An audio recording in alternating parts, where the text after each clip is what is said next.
Well, how about that? We've got the timer down to zero. I managed to get into my seat in time, and hopefully this is all working.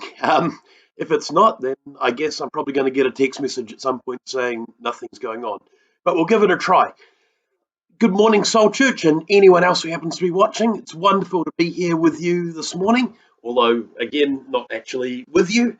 Um, I'm going to talk in this morning about the two Lazaruses, or perhaps Lazari. I'm not entirely sure how the Greek works there. Um, uh, these are two stories from the Bible where uh, about well, both involving Jesus. One of them possibly a parable, possibly real. The other one, a story of something that actually happened. So we're going to jump into it. I'm going to start with the first one chronologically, which is the story of Lazarus and the rich man. So let's go back to here. I've got like that. Right. Now, I thought I'd start off before I got into that with showing you a little bit of where I was.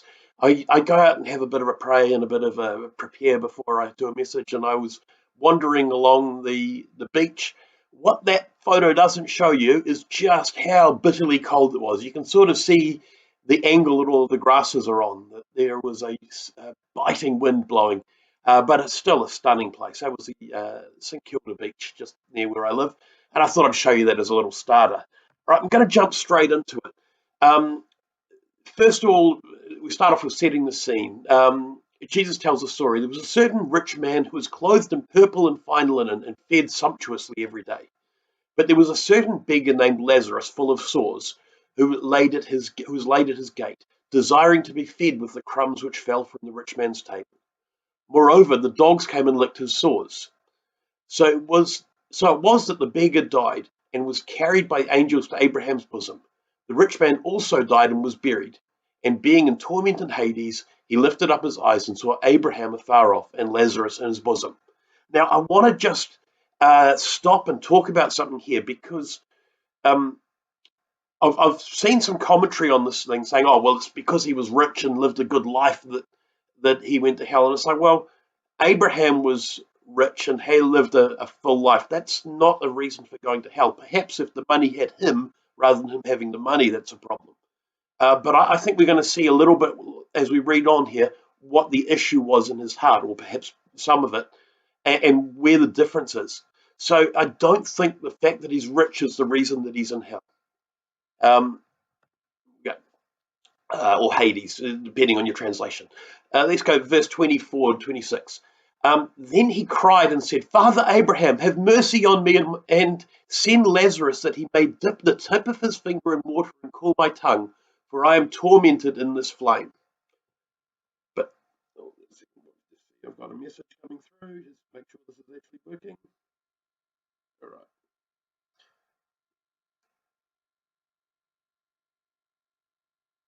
All right. What is that message? I've got a new phone that's not showing so easily. All right. Oh, looks like things are running a bit late there. Well, you can watch this on replay. Uh, all right. And Abraham said, Son, remember that in your lifetime you received good things, and likewise Lazarus evil things. Now he is comforted, and you are tormented. And besides all this, between us and you there is a great gulf fixed, so that those who want to pass from here to you cannot, nor can those from there pass to us. Now, I'm going to talk about a few things in here. First of all, the rich man was respectful to Abraham. He saw him as being an important person and he gave him respect. But he wasn't respectful to Lazarus. See, he didn't talk to Lazarus, he talked to Abraham about Lazarus. For him, Lazarus was just a tool that could be used. Send him down to me just to dip his finger, just to do a menial task. Just do that. Just send this menial, unimportant person down to do this menial task for me. Now, Abraham, however, when he's treating the rich man is treating Lazarus, still even in death, as if he's worthless, as if he's just someone that's there for a purpose. Abraham, however, treats Lazarus, he calls him son. It's a term of endearment. Son, remember in your lifetime you received good things, and likewise Lazarus evil things, but now he is comforted and you are tormented. And he treats him respectfully. See that there's a difference here in the value that they're ascribing to people. In heaven, the value to people is ascribed that they are sons of God. Everyone is valued in the kingdom of heaven. Whereas outside the kingdom of heaven, people are treated as a means to an end. Immanuel Kant, the German philosopher, uh, he talked about, for him there were two things that astounded him the most: the stars above and the moral law within. And he believed God had placed a moral law inside everyone, and that we could know that moral law, and through that we could know God. Now, I think you could argue about his approach, but the way he formulated the moral law, which he said could be summed up by this: treat everyone as an end in themselves, not as a means to an end, or not simply as a means to an end. Now, I think that's a fascinating way of an incredibly intelligent person having gone through trying to find a way to sum up morality. He summed it up as that. And here we see that sort of that idea coming out that Abraham is treating the rich man as an end in himself, that he's valued and important, whereas the rich man is treating Lazarus as just a means to an end. Right. It's also that there is a great gulf fixed, so no one can pass from one to the other. Fortunately, that gulf is not fixed while we're alive. If you're still living in darkness, if you're still living in in separation from God, that gulf is not fixed yet. But don't wait until you die, because then it will be. Make sure you get your life right with God now. All right. Now, there's something interesting coming in here. We're going to have a look at this. Luke 16:27 on. Right.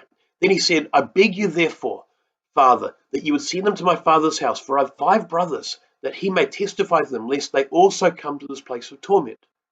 Abraham said to him, they have Moses and the prophets. Let them hear them. And he said, no, Father Abraham, but if one goes from the dead, they will repent. But he said to him, if they do not hear Moses and the prophets, neither will they be persuaded through one risen from the dead, though one rise from the dead. Now, see, there's a prophetic message in here. There's a lot of people that reject Jesus even after he rose from the dead. There's a lot of people who don't hear, can't find him in the scripture, and can't find him even if someone was raised from the dead. I used to have this thing as, if someone just sees a miracle, they'll believe. But actually, if someone's not believing, even if they see a miracle, there's a point where sometimes their heart is so hardened that they won't believe it. So there's a prophetic message in here, but there's talk here, interestingly, about Lazarus rising from the dead. Someone called Lazarus rising from the dead. Now, this is not the same Lazarus, I don't believe, as the Lazarus in Bethany that we'll see later. There's a few reasons for that. One is that Lazarus was reasonably wealthy because they had fine perfumes that they were able to, and incense that they were able to give to Jesus. So they had to be reasonably wealthy, and they had a house. Lazarus the beggar seems unlikely to have had either of those things. So it's unlikely to be the same person. But they have chosen the same name. Now, it's not a completely unusual name. It was one of those names which, when you get translated through different languages, it ends up the same name means different things. But it was the name Eliza, which got translated into Greek as Lazarus, and then we kept it when we went to English. But Eliza was the second high priest, so it was a reasonably common name. That was a popular name to call a child, moderately popular anyway. And so it wasn't an unheard of name. It wasn't something completely unusual. But Jesus chose to use the name Lazarus when he was talking about someone being raised from the dead. And that's really important. We're going to see why. All right.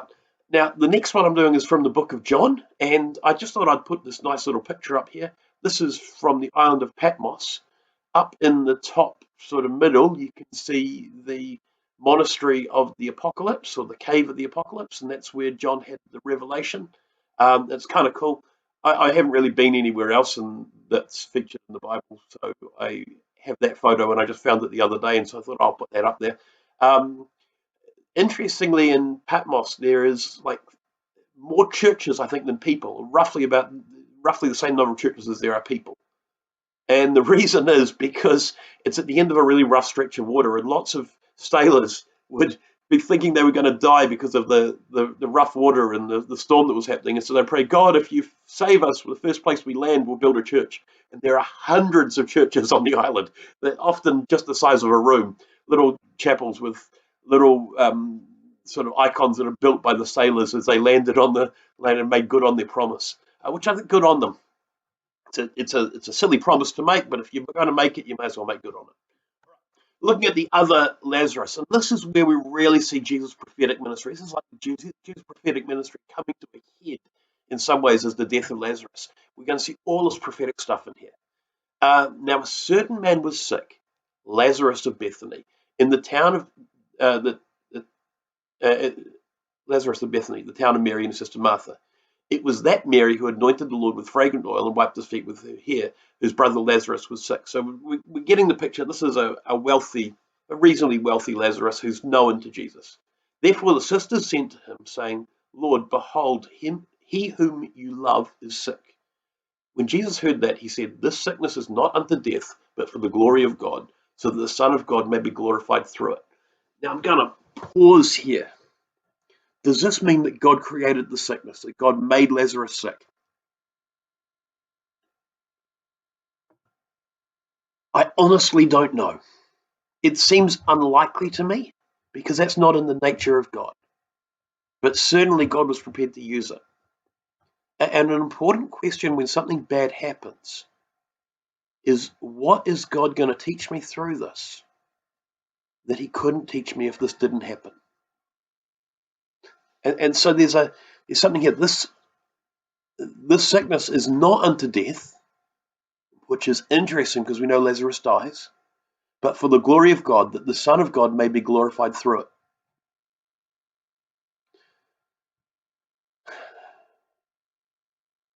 Has Jesus got this prophecy wrong? Well, no, not eventually, but it looks like it in the short term. All right. Now, Jesus loved Martha and his sister and Lazarus. So when he heard that he was sick, he stayed 2 more days in the place where he was. Sorry? When he heard that he was sick, he rushed straight to see him? No, he stayed 2 more days. Then he said, all right, let us go. And the disciples said to him, Rabbi, lately the Jews sought to stone you and you're going to go there again. So he decided to wait. Instead of going straight away, he waited for a couple of days. Now, 2 days, as it turns out, isn't going to make any difference, but he was really in terms of Lazarus would be dead. But there's something really important about it being 4 days that he was in the tomb for. We'll get to that a little bit later on. But Jesus just waited. He didn't rush there. He just took his time. One thing that's really interesting, if you ever get the opportunity, in inverted commas, to watch police dealing with a large crowd that are a little bit unruly, one of the things you'll notice is they don't run. They get into the formation and then they walk. And part of what happens as they walk, it means that the crowd can see the police coming. And some of the time, the trouble actually stops before the police even get there. It also allows the police to see what's going on. So there's this interesting thing that even though there's trouble, the police actually walk slowly to it. And Jesus is doing this. There's trouble here, but rather than rushing in, he's in control, moving in there slowly, aware that God is big enough to deal with any sort of situation that might happen. All right. Jesus answered, Are there not 12 hours in the day? If anyone walks in the day, he does not stumble because he sees the light of the world. But if one walks in the night, he stumbles because the light is not in him. Now that's this weird sort of thing. Jesus sometimes talked in code like this. What's he talking about here? These things he said, and after that he said to them, Our friend Lazarus sleeps, but I go that I may wake him up. Now, if anyone walks in the day, he does not stumble because he sees the light of this world. But if one walks in the night, he stumbles because the light is not in him. You see, we can walk in the dark places as a Christian if the light is in us. If we're carrying the light of God, we can walk into the darkest of dark places. There's a thing that people say, oh, you be careful who you hang around with. Yeah, be careful who you hang around with. Make sure that you've got the light that's actually shining. But if you have a light that shines, you can walk in the darkest places. All right, John 11, the prophetic explanation. So the disciples said, Lord, if he sleeps, he'll get well. But Jesus spoke of his death, and they thought he was speaking about taking rest. Jesus said to them plainly, Lazarus is dead, and I'm glad for your sakes that I was not there, that you may believe. Nevertheless, let us go to him. Lazarus is dead. He's making it really clear. This is what I said. This is the explanation to it. And what's more, I'm glad that he's dead, because it's going to allow you to have greater faith. Now, we've got to think about this when we come to what happens a little bit later on in the story, because this is really interesting. All right. Then Martha, so we jump a little bit forward. Then Martha, as soon as she heard Jesus was coming, went and met him. But Mary was sitting in the house. Now Martha said to Jesus, Lord, if you'd been here, my brother would not have died. But even now I know whatever you ask of God, God will give you. Jesus said, your brother will rise again. Martha said to him, I know he'll rise again in resurrection at the last day. Now what Martha's doing here is something that I've done and probably lots of other people have done. I don't know if many of you know my testimony, but I had a terminal degenerative medical condition that I got a word quite clearly that I'd be healed when I was 16. And when I turned 16, I wasn't healed. And I had decided that what the word meant was one thing, but that's not actually what it meant. Other people decided for me that what the word meant was something else. People told me, well, there's this range of normal, and at the moment, all of your things are well below normal. Now they're right down to the bottom of the graph. But maybe God's going to move you up into the point that you're in the normal range. And you're still in the bottom 5% or bottom 2.5%, but it'll still be normal. And maybe that's the healing. And I couldn't believe that one. Because for me, there's in the story of the turning of the water into wine, the new wine was better than the old wine. I don't believe God gives a third of a miracle or a quarter of a miracle. I believe he does miracles. And so I was expecting it to happen one way. Other people were expecting to happen a different way. God did it a completely third way that lined up perfectly with what the word was, he said, but wasn't what we anticipated. So you see, Martha is rationalizing the prophecy, saying, well, it doesn't make sense that it would happen that way. So instead, I'm going to interpret what Jesus means as this. It's something that we all do, but it's something we need to watch out for. Try not to rationalize prophecies. Try not to go, well, God must have meant this. Hold on to them and think, he's still God. It's still possible for him to do whatever he wants. Right, jumping on a little bit. Then when Mary came to where Jesus was and saw him, she fell down at his feet saying, Lord, if you'd been here, my brother would not have died. Which is probably not true. But anyway, therefore when Jesus saw her weeping and the Jews who came with her weeping, he groaned in the spirit and was troubled. Now, some translations have that as was angry. I'm not a Greek scholar, so I'm not sure, but it seems to me that the word is troubled or stirred or distressed rather than angry. And he said, where have you laid him? They said, Lord, come and see. Jesus wept. The Jews said, see how he loved them. Now, Jesus knows that Lazarus is going to be raised. Jesus knows absolutely that Lazarus is going to be coming from the grave. Why is Jesus weeping? I think there's a key to it in Romans 12, where it says, we mourn with those that mourn, we grieve with those that grieve. See, Mary was grieving, and rather than just comfort her, Jesus actually grieved with her. He wept with her. He saw her distress, and rather than putting himself above it, he got alongside her. And often as prophetic people or as people who believe in miracles, we're too quick to jump past the stage of compassion and straight into the stage of faith. But I believe compassion is more important than the faith. It's we actually have to have compassion on people. We have to love on people because that's actually the resemblance of what God does.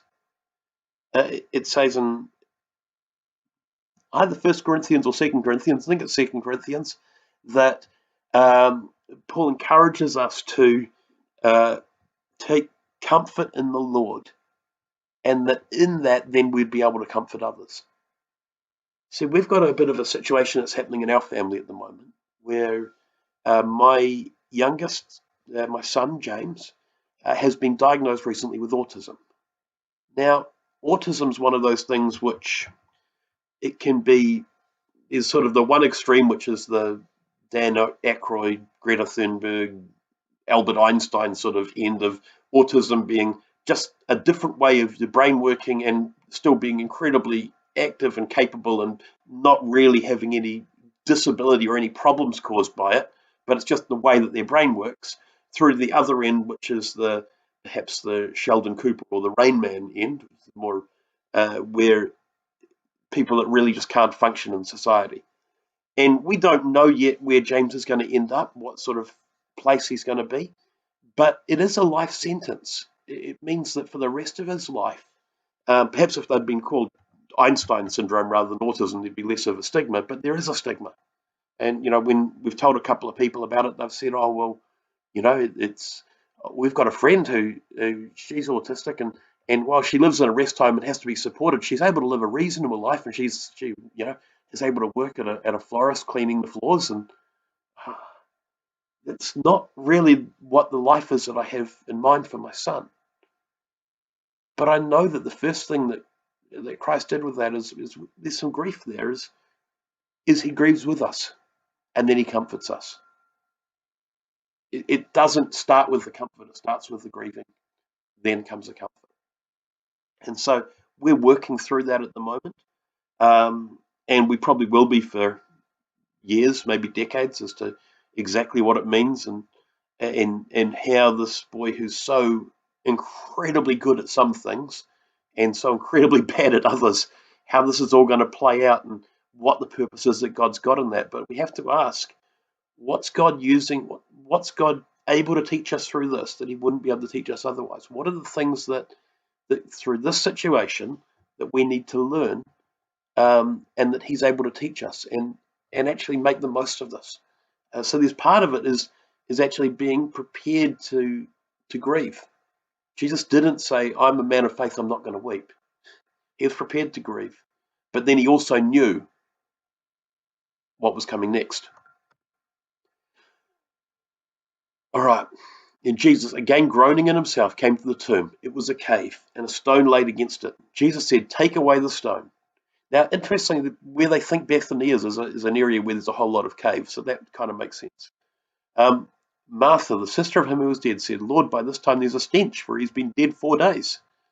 Jesus said to her, did I not say that if you would believe, you would see the glory of God? See, Jesus took a prophetic action. He knew what was happening, but now he said, let's take away the stone. Let's go do something physical. And there's often something when there's a prophetic need, where there's a need in our life, we often need to make a prophetic statement that this is not going to be tying us down. This is not going to be ending our life. Instead,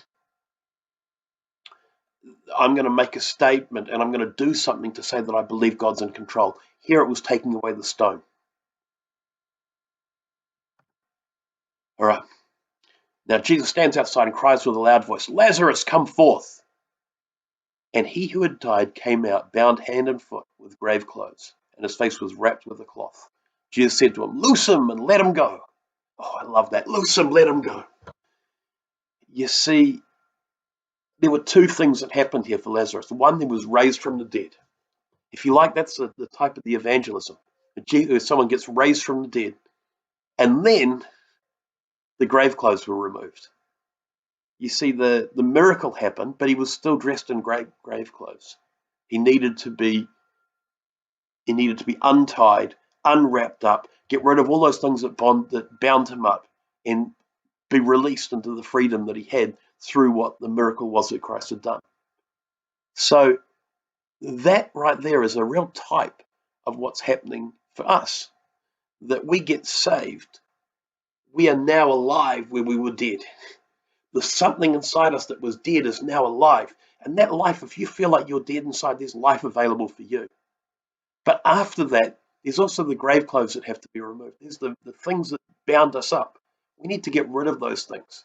And for some of you, there'll be things that you know are holding you back. Now, interestingly, what was the response of the Jews to this? They tried to kill Lazarus so no one would believe Jesus. I mean, it's just nuts. Here's this a great miracle. And that was the prophecy that Jesus has had before. Before this, Jesus had the prophecy that even if someone comes back, that won't be enough to convince them. Remember in the parable? Now what happened? It raised Lazarus. We'd better kill him to make sure that people don't believe Jesus. Well, maybe the fact that he's been raised from the dead is good reason to believe Jesus. But that sort of thing always happens. Whenever there's a genuine move of God, there are people wanting to end it. There are people wanting to wipe it out. And they will try to kill whatever God's done, whatever God's doing, to disgrace it, to disparage it. The enemy will do it, but people will do it as well, to try and find things that they can throw shade on it in order to stop that move of God. And so you always got to remember, when you hear someone being really critical of a move of God or something that God's doing or something that's happening, you always have to remember, is this because there's something to be critical about, or is this because it's just like the situation where the Jews tried to kill Lazarus? They're trying to kill the evidence of the goodness of God. Now,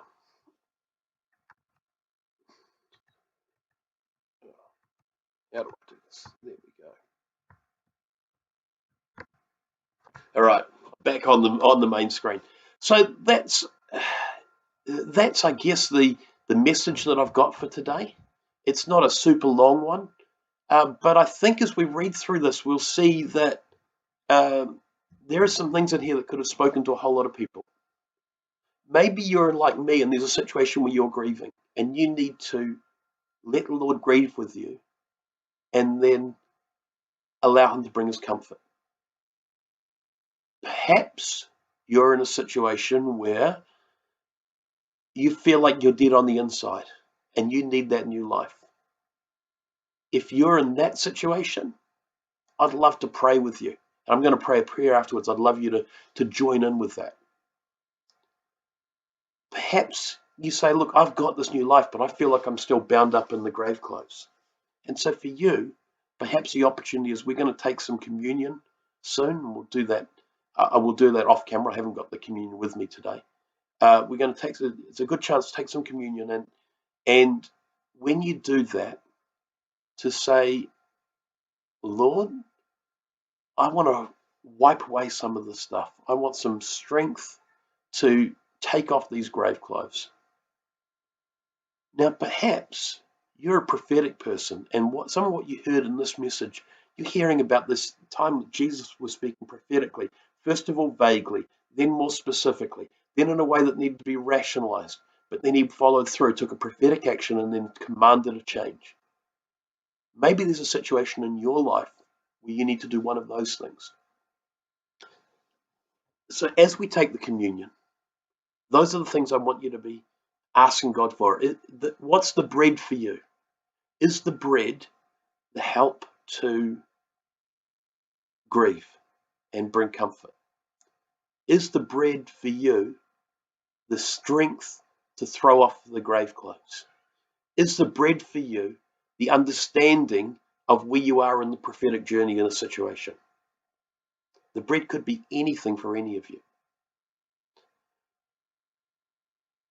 Or perhaps you're someone, you feel like you're dead on the inside. You need new life. If that's you, I'm going to pray a really simple prayer, and I want you to agree with this in your heart, and then I'd love you to try and contact us. Contact me or contact Soul Church, contact someone.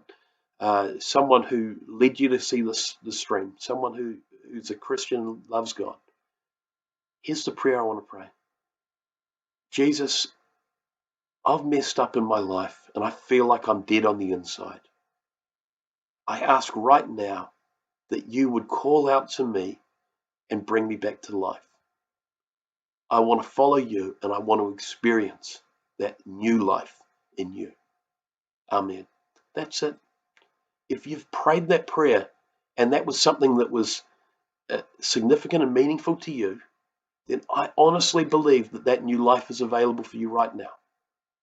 I'd love to chat to you. I'd love to, because after you come to life, you still need someone to help take off the grave clothes. But if that's you, make sure you talk to someone. But I just want to pray a final blessing of everyone that hears this word. As we take the communion, I pray that you would receive the provision, the comfort, the joy, and the instruction from the Lord that will allow you to take the next step in your journey to be stronger in who He is through how He's created you. Amen.